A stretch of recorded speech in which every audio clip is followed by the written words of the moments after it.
बिस्मिल्लाहिर्रहमानिर्रहीम। अस्सलाम वालेकुम दोस्तों, नई वीडियो में खुश आमदेद। दोस्तों, इसराइल के एक बार फिर ईरान पर ताबड़तोड़ हमले। शाम में ईरान के मुतअद्दिद अस्करी मराकज तबाह हो गए। बशार अल असद के फौजी अड्डे भी तबाह हुए, जबकि माहिरीन के मुताबिक इसराइली बमबारी ईरान और बशार अल असद के दरमियान अस्करी समझौते का इम्तिहान है। आखिर माजरा क्या है? वीडियो की तफसील में जाने से पहले आप देख रहे हैं हकीकत की दुनिया डॉक्टर अली के साथ। हमारा चैनल सब्सक्राइब करके घंटी के निशान को दबाना मत भूलिएगा। नीज वीडियो को ज्यादा से ज्यादा फेसबुक, व्हाट्सएप और सोशल मीडिया पर शेयर जरूर करें।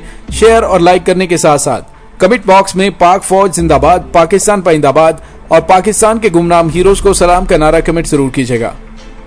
दोस्तों, इसराइल ने एक बार फिर ईरान पर बड़ा हमला कर दिया है। शाम से ईरान की बढ़ती हुई कुर्बतों के बायस इसराइल ने ईरान को बड़े नुकसान से दो चार कर दिया है। रात गए इसराइल ने ईरान के बड़े अड्डों को तबाह कर दिया। क्या ईरान और इसराइल के माबैन जंग का बाकायदा आगाज हो गया है? आखिर ईरान इस हवाले से इसराइल को क्या जवाब देने जा रहा है? दोस्तों, इन तमाम तफसीलात के हवाले से हम बात करेंगे आज की वीडियो में। दोस्तों, ईरान में होने वाले धमाके और आतिशजदगी के वाकयात की तादाद में मुसलसल इजाफा होता चला जा रहा है। आतिशजनी के उन वाकयात में से कई एक जौहरी तंसीबात, ऑयल रिफाइनरीज, बिजली घरों और अहम फैक्ट्रियों और कारोबारी इदारों में हुए हैं। ईरान को इस बात का खदशा है कि उन हमलों में से मुतअद्दिद के पीछे इसराइल का ही हाथ है।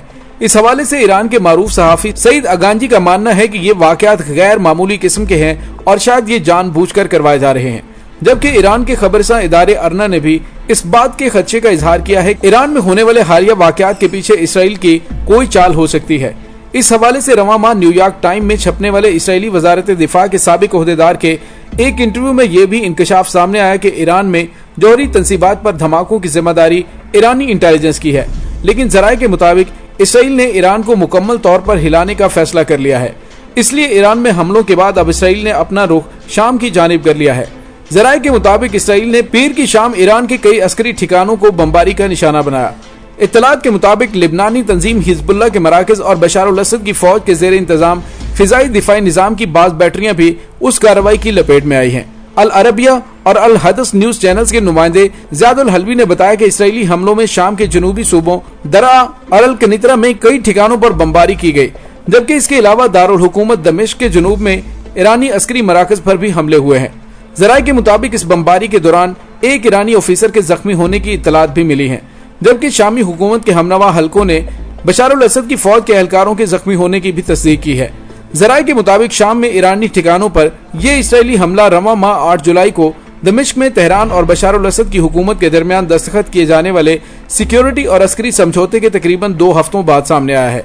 अमरीका की जॉर्ज टाउन यूनिवर्सिटी में मशरिक़ वुस्ता के उमूर के मुहक्किक डॉक्टर यूसुफ हदाद ने अलअरबिया.नेट को दिए गए इंटरव्यू में बताया कि तेहरान और बशार अल असद के दरमियान तय पाने वाले उस समझौते से शाम के अंदर मुसावात में कोई तब्दीली नहीं आएगी, बल्कि उसने इसराइल के शाम में ईरानी ठिकानों को निशाना बनाने का एक इजाफी जवाब फराहम कर दिया है।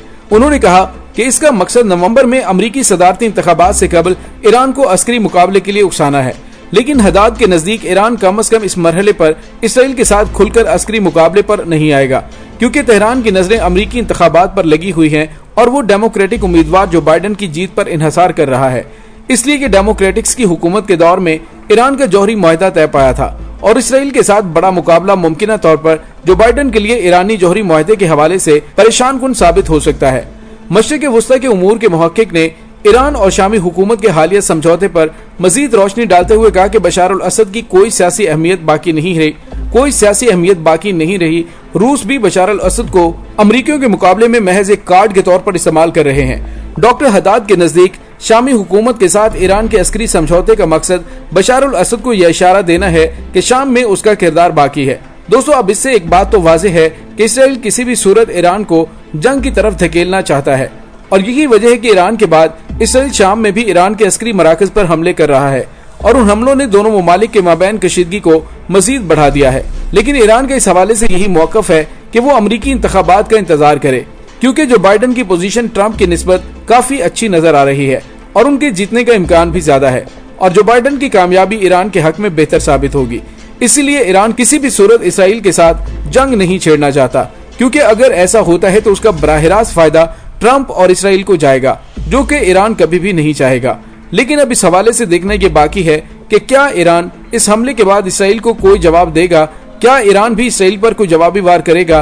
अब ये तो आने वाला वक्त ही बता सकता है। दोस्तों यहाँ पे आपको ये भी बताते चलें कि ऐसा पहली बार नहीं हुआ कि इसराइल ने शाम पर हमला किया हो, बल्कि इससे कबल भी इसराइल शाम में हमले करता आया है। आज से कुछ अर्सा कबल जून के महीने में भी शाम के मशरकी इलाके में इसराइल ने ईरान नवाज मलेशिया के ठिकानों पर फिजाई हमला करके 9 जंगजू हलाक कर दिए थे। बरतानिया में कायम शामी रसदगाह बराए इंसानी हुकूक ने इत्तला दी थी कि इराक की सरहद के नजदीक शामी इलाके में ये फिजाई हमला इसराइल के लड़ाका तैयारों ने किया है। उस फिजाई बमबारी से चंद घंटे कबल एक और फिजाई हमले में ईरान नवाज मलेशिया के 6 जंगजू मारे गए थे। इसराइल ने 2011 में शाम में खाना जंगी के आगाज के बाद से सैकड़ों फिजाई हमले किए और उसने उन हमलों में शामी फौजियों, उनके इत्तहादी, ईरान नवाज मलेशियाओं या फिर ईरानी फोर्सेज और लिबनानी मलेशिया हिजबुल्लाह के जंगजुओं को निशाना बनाया। दोस्तों इसराइल ने कम ही शाम में उन फौजी कार्रवाइयों की तस्दीक की है, ताहम उसका कहना है कि शाम में सदर बशारुल असद की हमायत में ईरानी फोर्सेज की मौजूदगी उसके लिए खतरा है और वो उन पर फिजाई हमले जारी रखेगा। रसदगाह की एक रिपोर्ट के मुताबिक बताया गया है कि शाम के मशरकी इलाके में हमलों में इजाफे पर ईरान नवाज मलेशियाओं ने इस तशवीश का इजहार किया है कि उनकी सफों में इसराइली एजेंट्स मौजूद हो सकते हैं जो कि उनके ठिकानों की निशानदेही कर रहे हैं और इसी बिना पर इसराइली तैयारे उनको ठीक ठीक निशाना बना रहे हैं। जबकि इससे पहले अप्रैल के महीने में भी शाम की बशारुल असद इंतजामिया ने जिला हमस के मशरकी इलाके तदमूर पर इसराइल की तरफ से फिजाई हमले का दावा किया था। असद इंतजामिया की खबरसां एजेंसी सना ने कहा है कि इसराइली जंगी तैयारों ने शाम के वस्ती इलाके में हमस के शहर में वाक़े तारीखी शहर तदमूर पर फिजाई हमला किया है। खबर में कहा गया कि हमारे दिफाई निजाम ने इसराइल के हमले का जवाब दिया और बाज़ दुश्मन अहदाफ को मार गिराया है। ताहम इसराइल की तरफ से हमले के बारे में कोई बयान जारी नहीं किया गया। जबकि असद इंतजामिया ने इससे कबल 31 मार्च को भी हमस के मशरिक में इसराइल की तरफ से हमले का दावा किया था। दोस्तों अब इन सब वाक़यात से एक बात वाज़ेह है कि इसराइल का असल मकसद इस वक्त ईरान पर दबाव डालना है, क्योंकि अगर ईरान इसराइल के उन हमलों के दबाव में आकर कोई कदम उठाता है तो उसका फायदा ईरान की बजाय इसराइल को ही होगा।